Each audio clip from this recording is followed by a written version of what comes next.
Hello, you wonderful people, and welcome to another episode of Super-Fanta-Fi. This being a show where I talk about TV shows of the supernatural, fantasy, and or science fictional genre. For today's episode, I'm going to talk about the latest episode of Evil. A lot of really interesting things went down in this episode, so let's break it down.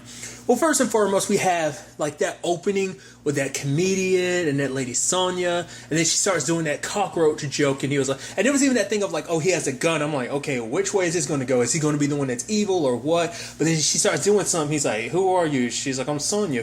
And it's like, he was like, yeah, I'm gonna get out here. And I'm like, because he figured something out with when she was doing that cockroach joke. She knocks him out. I'm like, wait, what? And then David shows up later on being like, oh, she called him. Like, apparently she's been hearing this voice that's like, oh, you need to kill. And obviously she starts quoting like the Bible, kind of saying like, because it's kind of like, oh, like the Bible, you're saying that I shouldn't kill because that's what God says, the Bible says. But it's like, well, the Bible also, did some things of like killing people. It's like, well, that's the Old Testament. It's like, well, what does that really mean? David starts noticing the blood. He falls it and sees a dude, from the beginning of the episode tied up. Sonia knocks him down. He falls down. I guess because of the fall, he ended up twisting his ankle or springing, or whatever the case may be. It's like, holy crap! It just I meant to say this at the beginning. In this episode, when it rains, it pours. It's like literally when one thing goes wrong, literally everything goes wrong. So we'll get to this. I'll break this all down, but the fact of the matter is, it's like, man, that sucks. David, literally, for one, he got stabbed and cut up. Then he literally had to deal with everything last episode with Dr. Plague, a.k.a. Linda. Should have done it, Linda, a.k.a. Dr. Plague, but regardless. And now he's being held captive. Once again, I think it's interesting. I made a reference to Mercy, not Mercy, Misery, geez. And it's almost just kind of like almost a continuation of that in a certain regard. I know I'm jumping through like hoops to kind of get to that comparison, but it's still just kind of like his less messed up leg and everything just kind of makes me kind of reinforce that thought even more. But it's like, okay, so David is there because the lady Sonia is holding this comedian hostage because basically years ago, he said some words that basically were broadcast for like 100 days straight on like he'd make these jokes about these particular group of people, and that led another group to start kind of massacring them. So it's kind of like, for her, it's like that's her people, her family. She even talks about the fact is like her sister's face was like knocked off like when she was killed. So it's like a lot of people die because him, and even so it turns into this thing of her. She wants revenge. Obviously, David's trying to get her to give into her good nature. It's like, you don't have to do this. This isn't justice. Like, revenge doesn't solve anything. But for her, it's like she has to get him back because he's like, no, it wasn't me. I was just an engineer. I had nothing to do with this. I mean, it was kind of a pretty tense situation. I mean, first her slicing his ear out because he's like, he can't really sleep because he hears it, those cries of all those people that died. And she's like, oh, I'll let me remedy that. Slice his right ear off. Okay. Bandaging him up because she wants him alive to kind of confess what he did. I'm like, wow, this is rough, dude. Obviously, David opening up the vent. They're trying to scream for help. I'm like, oh, that's not going to help. The city's too loud. No one's going to notice. The lady walks by her door. I was like, oh, is she going to? She doesn't notice. But then she starts noticing. It's like, what? I was like, oh. But then it's kind of like, but Sonia gets pissed. It's like, you're a priest, you're a holy man, yet you're getting someone else involved in this. Basically, that lady's blood's going to be on your hands. I was like, oh, come on, Sonia. Like, I know you want your revenge, but are you really going to let things go this far? Because even the dude was like, yeah, like, when this is all said and done, she's going to kill me, but she's also going to kill you, David. She can't have any witnesses to this. I'm like, this is not good. And then the lady's there, and I like the nosy lady being like, New Yorkers, we kind of tend to just kind of ignore each other. She's kind of like, I don't like that. She's trying to remedy that by being like, I thought some people were, so I want to, kind of check in. I was like, hey, see, this one of those instances like, man, it's a good thing that people are nosy. I mean, because she has the best of intentions, but, she's a little forceful with it, which under these circumstances, you're like, that's good. But then, like, Sonya comes up with some excuses. You're like, I mean, I guess it kind of works out because legitimately, if that lady had stepped into the house, like, Sonya would have killed her. So it kind of worked out. Hell, even Ben shows up later on, and luckily, if everything else in this episode wasn't going down the way it did, which even that has its bad side of things, but if it didn't, Ben would most likely be dead right now. So it's like, despite all the crappy stuff that's going down, it all worked out in the end to kind of benefit. But regardless, but the comedian does eventually admit what he did. And it's so interesting because I think you can take stuff from this, because it's just me reading too much into it, but it's the whole thing of like, jokes are jokes, but at the same time it's like, well, for him it was like, how can you, like, I was just telling jokes, I was telling all the stuff that they were telling me to say. The fact of the matter is, he's like, I want to be comedian, I'm just a funny guy. He's like, I like Robin Williams, Richard Pryor, kind of, they're his idols and everything, but it's that thing of like, your words do have weight. Even though you don't, your words don't give, like, your jokes don't make it so that people go out and kill people. It's just the thing is that, your words can sadly inspire people to do something. And because she had talked about it, like, the people that hurt the people she's from are like, they were reciting jokes the comedian kept saying. It was just kind of like that's why I'm kind of like, you could, like I said, it's just a thing of like, jokes are jokes until like, it's the whole thing. I just think that's kind of a fascinating thing. Like, I'm not trying to like turn this into some big topic, but I mean, it could be a topic, and I think it's interesting. Like, should you be responsible? Should you be responsible if someone acts upon what you believe to be a joke? That you're like, oh, I didn't hurt anyone, but it's like people were hurt as a byproduct of something you said. It's a interesting thing. I don't know if philosophical would be necessarily the right word to use in that, but I think it kind of be, I don't know, it's interesting, once again, like, words have weight. That's something I think we all have a tendency to forget, that, because it's not on us for people to, people interpret our words and use them in their own manner. So how someone else interprets it, that's not we have to be careful, because people can interpret our words different ways, like, so it's just interesting, like, but in the end she does forgive him, and it's like, I'm not, and then ends up killing him anyway. I figured she was, like, the moment she put the guns out, I'm like, she's gonna pull the trigger on him anyway. She does. But he's like, why did you do, you forgave him. It's like, yes, I didn't kill him out of vengeance, I killed him out of justice. And it's like, because she was like, God sees everything, so God will understand why I'm doing this. And so that's some, like, very, like, I'm sure, like, obviously that's some, like, old school biblical justice of, like, kind of, obviously, it's a whole complicated thing. And obviously we still never got to the root of it, but at the end we see, because obviously every time, like, she'd hear something, she'd look at that crack in the wall, and at the very end we see a cockroach or whatever, a bug sliding out. So it's like, what to make of that? Obviously it's like, I mean, it's almost, I almost call it ironic. Like, even though the comedian was like, my words didn't tell people to go out and kill other people, but it's like, Sonia kept hearing whispers that were telling her to kill. So it's almost ironic in a sense. And not ironic, and not even ironic in a funny way, obviously ironic in a very sad and effed up way. I mean, it's like, the guy, it's a very conflicting situation. It kind of makes you feel very conflicted. So I think it's just kind of an interesting circumstance with all of this. So, but Sonia turns herself in at the end of the day. But it's like, it's hard to say.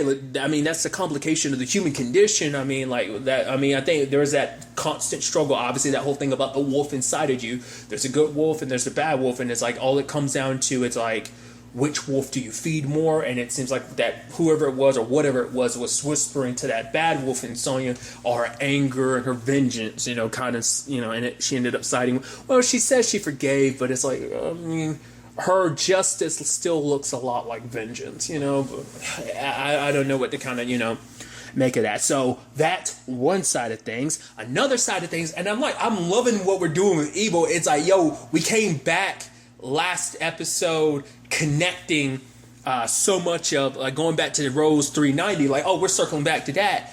Now we're circling back to literally the first case in the show, and that being the whole LaRue thing, because he's on trial because, like, Dwight from, like, a couple episodes ago is saying, like, all the stuff that LaRue was convicted of, I'm the one that did it. So it's like, okay, so now this throws everything into a spiral of, like, okay, so now LaRue's trying to get freed from all this. Side note, Jordana Spiro, which is interesting. I was like, hey, she was his lawyer and everything, which is interesting just because, like, well, Mike Coulter was Luke Cage on Netflix, and obviously Jordana was Rachel on Ozark, both Netflix shows.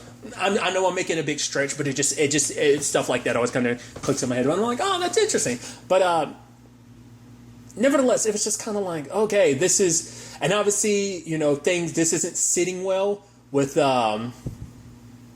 Kristen, especially when Leland pops up and she's like, oh, you're behind all this. Although while this is happening, you have Andy at home with the girls, but then obviously Laura's test results come back, they don't look good, and it's obviously Andy's so out of the loop, all this medical jargon is being thrown his way. Obviously Kristen, having some, this being tied to her profession, medical stuff. So for one, she's had multiple conversations with the doctor. Andy sadly hasn't been here to really deal with all that, so he's out of the loop. So when it's wait, what's going on? I'm not sure what's going on. So it's and he's trying to get in contact with Kristen, but I'm but she can't get in contact with her because her phone's off. I was no, this is the worst. I was because I figured, oh, it must be off because she's in court, but I'm no, she can still keep her phone on again. She was but it's not till later on we realize, oh, it's because her phone's messed up. But I'm oh, Leland's there, he must be making it, because even I started worrying. I was is this doctor legit? Are we going to find out that this doctor is kind of the whole situation was manipulated so that Laura would get this surgery that was ultimately meant to hurt her rather than help her? That's what I was starting to think. I was is that what this is supposed to, I start going conspiracy mode and everything. Because it's just everything, just like I said, when it rains, it pours. Kristen is trying to tell Mira, hey, don't let this guy out. He'll kill again. But it's all the evidence shows that Dwight's the one that killed all the people Leland was accused of. And so it turns into a whole thing of Mira being on stand being looks like Leland's kind of innocent, which you had Kristen pull, trick out of her sleeve to kind of undermine Mira's testimony by being oh, she's trying to write a book, so it's your testimony can't really be proved accurate because it would be more beneficial if it turns out that he's actually that LaRue is innocent, because so it kind of makes it go oh, you have a personal gain in saying what you're saying, so your judgment can't really be 100% kind of used in this case. But still, it's just kind of even that wasn't enough. Obviously Kristen get on a stand because she wanted to make sure oh no, LaRue doesn't slip through everything, but sadly things kind of get used against her, because for her it's well, for one, she tried to bring up yeah, she said all this stuff to LaRue, but it was after the fact. But it's still, I think it's no matter what the fact is, it's even if you said that after he attacked you, it shows a pattern of you being very unprofessional and being very intent and be oh, you believing he was guilty immediately and kind of saying some very threatening stuff to him, oh, you're 40, you with modern medicine, you'll live to be 100, kind of threaten stuff like that, and that he'll, live and spend all those years in prison. So there's all that. And then, it's like I said, they're trying to undermine Kristen to make, the point was to kind of make her look bad, but her need to try, because, and even Leland throws this in her face later on, it's if you had just walked away, been home with your kids, you wouldn't even have to worry about this, but you were so intent on making sure LaRue never got out that now you put yourself in this position, because they try to be oh, he wasn't your patient because you weren't working. Oh, that's right, because you got fired, right? She's I didn't, so like I said, it painted her in a very bad light, and it kind of ended up boosting LaRue's case. And then Leland's kind of confronting Kristen and getting all up in her face and her grill. It's I told you to kind of not get mixed up in all this and all this stuff with David, but you did. And lo and behold, look what happened. The fact of the matter is, and it's oh, I'm going, it makes reference to oh yeah, God killed Job's kid, but it's oh, what I'm going to do is I'm going to kill all your kids, and then I'm going to kill your husband, and I'm going to leave you alive so that you know that this is all because of you. And he goes on and on and on. And then Kristen, I was oh, dude, this isn't good. I was are we going to do Kristen? Are you going to hurt him? Because if you do that shit, I was oh, you're just going to feed into it. But then Kristen does the unexpected, and she's are you done? And it's yo.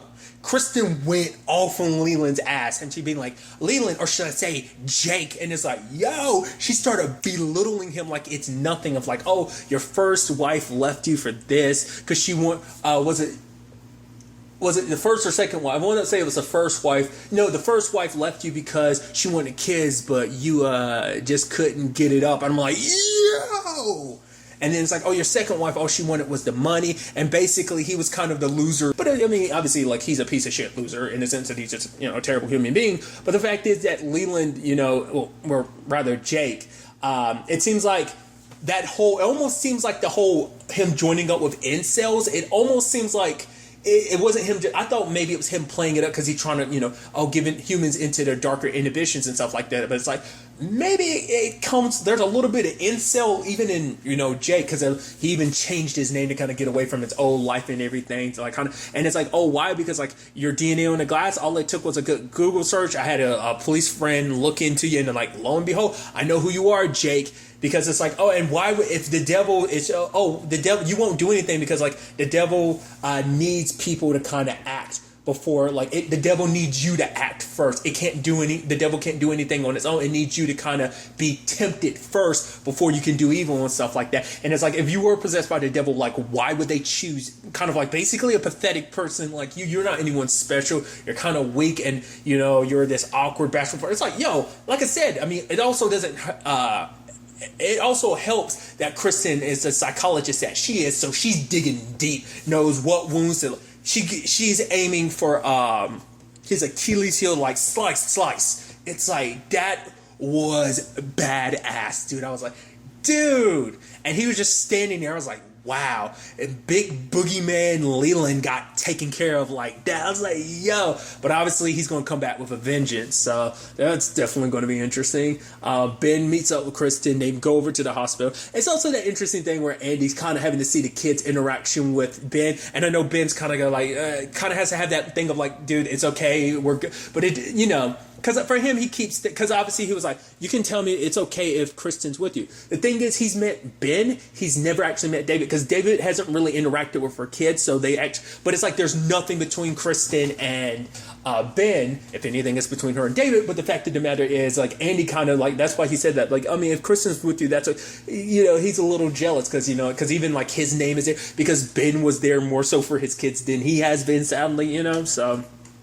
I thought that was kind of, interesting in the long run, but I was like, okay. So on top of all that, it turns out Laura's actually okay. Like, before they were kind of doing the surgery and everything, the valve that was an issue, it seemed like it healed on its own. It's like, yo, all right. So like, oh, there was some good that came from this. Because it turns out that the entire time Andy's been doing a little prayer, and the girls have been replicating that because the oldest, she saw him doing that. So it's like, okay, if Dad's doing that, we need to do that too.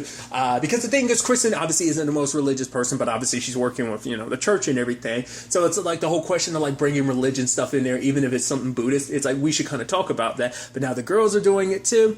What's interesting though is, what did Leland say about like your kids dying and Andy dying? Because Andy later on, because Kristen's like, oh, so what was that prayer you're doing? It's like, oh, it's a trade to save her life. I was like, I was trading my life. And Kristen's like, wait, what? He's like, it was just a prayer. It didn't mean anything. I'm like, it means everything, because not only were you doing it, your kids were doing it too. Now what the hell does that mean? Because I was wondering if it meant like just straight up life exchange, in the sense of like, oh, knock a couple years off of Andy's life, like a little bit of his life force, maybe even a little bit of the kids' other three's life force was used to save Laura. Or is it straight up like, oh, he started the prayer and he was doing it the most, so his life in particular is going to be exchanged for Laura, so Andy might end up dying.